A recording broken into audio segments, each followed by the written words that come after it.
باسم الآب والابن والروح القدس الإله الواحد آمين. أنا الأول أشكر ربنا كتير إن سيدنا البابا وضع إيده عليا سنة 79.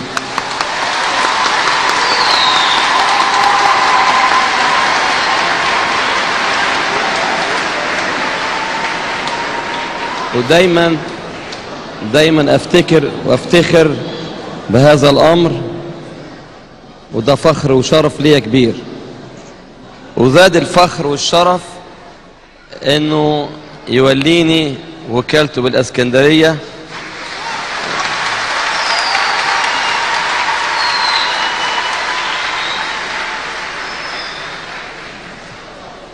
وسيدنا عرفني ان انا كلماتي يعني ضعيف الكلام وبيعذرني دايما، بس احب اقول له 4 كلمات.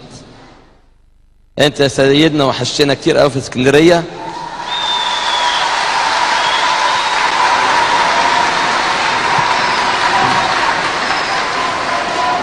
وربنا ما يغيبك عنا، لان في مجيئك رديت فينا روحنا، وانت دايما ساكن في قلبنا.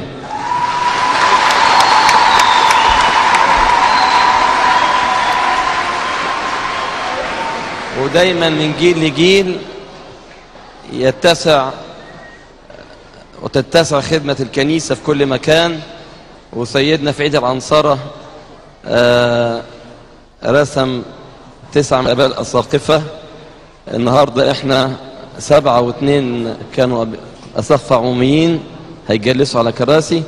بنرحب بيهم، نقول لسيدنا ده نرحب بيهم في بيت سيدنا بالاسكندرية.